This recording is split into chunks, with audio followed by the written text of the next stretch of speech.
Hey everyone, and welcome back to Trend Flash. Today we're going to be talking about the new fraud allegations against Dan Bilzerian and his bankruptcy.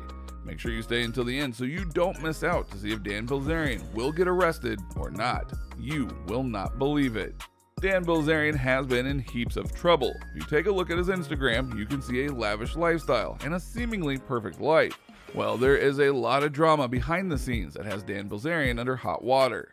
Dan is the son of corporate boss Paul Bilzerian, who set up trust funds for both of his sons to live on after only paying back the government a fraction of what he owed.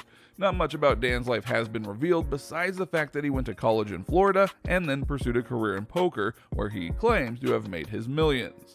Bilzerian played in the 2008 World Series of Poker, finishing in the 180th spot. In 2010, he was voted one of the funniest poker players on Twitter by Bluff magazine. In November of 2011, Bilzerian was one of those sued over debt of honor winnings that they had been paid in no-contract poker games by Toby Maguire. That same year, Bilzerian backed up Alex Rodriguez openly against claims that Alex had bet wrongfully, guaranteeing that he was available when the supposed betting function had occurred and Rodriguez was absent. In November of 2013, Bilzerian posted an unconfirmed claim that he won $10.8 million from a single night of playing poker. And in 2014, he claimed to have won $50 million throughout the year, adding that he doesn't play against professionals anymore and the most he's ever lost in a single session is $3.6 million. Bilzerian was featured on Joe Rogan's podcast on YouTube, explaining the run up to his poker career.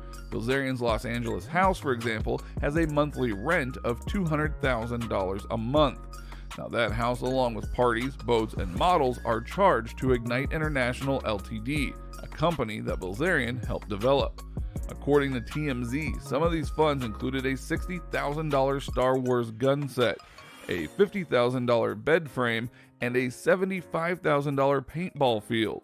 Besides the fact that these are the dream purchases of a 12-year-old, there is nothing fundamentally wrong with buying these items. That is, unless you made them with a company's credit card. According to Forbes, Ignite managed to lose a staggering $50 million in 2019. Poker player and web character Dan Bilzerian could wind up observing his organization, Ignite, fail in the following 14 days. Dan Bilzerian's new weed organization may before long go up in flames. The most recent endeavor from the hard-celebrating self-announced ruler of Instagram, Ignite International, which sells a smorgasbord of weed-related products, burned through $50 million just last year. Ignite lost $43 million on expenses related to marketing and promotion, as well as office leases alone, according to its annual filing, first reported on by Forbes. Now, Dan Bilzerian, aka the King of Instagram, is the CEO and founder of Ignite International Brands, etc., which specializes in e-cigarettes, cannabis, and several other products. Over the course of the last few months, worrisome reports have surfaced which hint at the company being hit by major financial issues, and according to a report by Forbes, Dan Bilzerian's Ignite lost a whopping $50 million last year.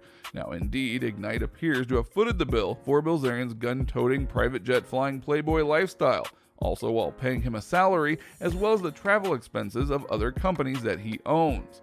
Dan Bilzerian, however, seems to be dismissive of such rumors, courtesy of his recent tweet, in which he cited the example of Uber to draw a parallel and counter bankruptcy rumors about Ignite.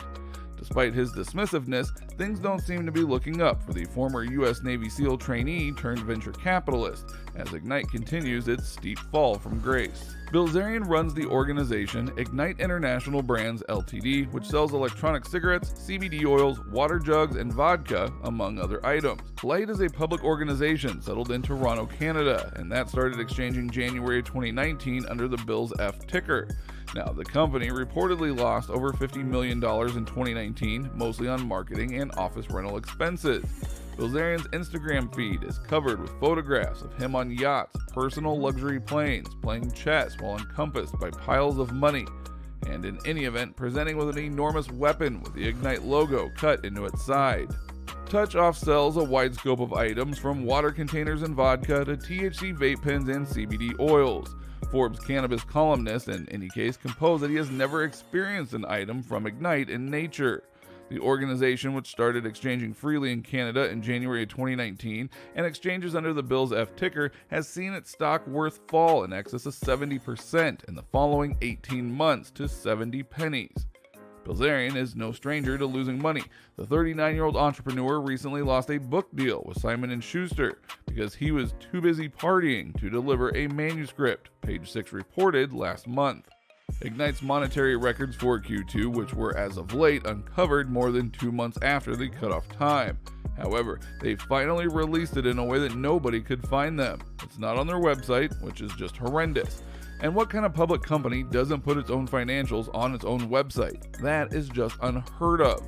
So they throw it in some website, which is really hard to get to. However, we found it, and we found some really interesting stuff. Based on the financials, the company in 2 weeks is going to be literally out of cash. Not balance sheet insolvency, not theoretical accounting insolvency, they are out of cash in exactly 14 days. Now, based on these financials, the company started the year with $15.1 million and ended the second quarter with $5.8 million, meaning that it burned through $9 million in a span of 6 months. That means it burned through $1.5 million every single month. Now, if you have $5.8 million on June 30th, it literally means that you have 4 months to live. That's it. From June 30th, 4 months, you get till October 30th. They literally had zero growth from last year.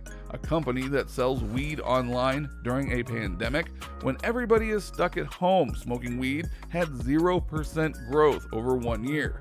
That is just insane. We were told that Ignite is going to get healthier. They're going to fix a lot of these things. They're going to spend less. Their expenditures are the same, their gross profit is abysmal, and their efficiency is in the toilet. Like any good businessman, it seems Bilzerian sticks someone else with the bill. Bilzerian, who owns at least a stake in other companies headquartered in Montana and Nevada, according to public records, also used Ignite as an ATM. Ignite cash went to pay salaries, licensing fees, business expenses, and travel expenses for companies that were owned by the CEO, according to the report. The amount of this Ignite decided to impart to its investors and the holders of its obligation until the yearly report was delivered. Just the organization can say, but it's fair to declare that the company publicly said it was doing one thing, while it, or Dan Bilzerian, who can say, did another. We would seem to be income positive unquestionably in 2020. Previous organization president Jim McCormick, a previous tobacco chief who turned to the cannabis area after 2016, told a questioner in May a year ago. We run the organization extremely lean and mean. Spoiler alert, they didn't. Contrast that cheerful boosterism with the pessimism in the yearly report. Here is a telling passage from the company's directors who declare that in order to keep going, they will need even more of someone else's money, and now that is a very bad time to go begging. The company should bring capital up and request to finance its tasks and proceed with its current and forthcoming venture into vital business sectors. This need may be adversely impacted by uncertain capital market conditions, including those created by the COVID-19 pandemic, an inability to secure strategic partnerships in key markets, and an unfavorable perception of the Ignite brand, wrote the company's board of directors, before warning investors that the whole thing might be ready to self-immolate. In spite of the fact that the company has been fruitful in the past in acquiring financing, there is no affirmation that it will have the option to get satisfactory financing later on, or that such financing will be on terms that are worthy to the company they proceeded. The uncertainty of the company's ability to achieve profitable operations and its success in raising additional capital funding may cast significant doubt on the company's ability to continue as a going concern. That same prognostication, failure is imminent, was also the analysis offered by the accounting firm that reviewed the company's books. Probably a portion of the cash Dan Bilzerian will additionally use to keep Ignite afloat is your cash.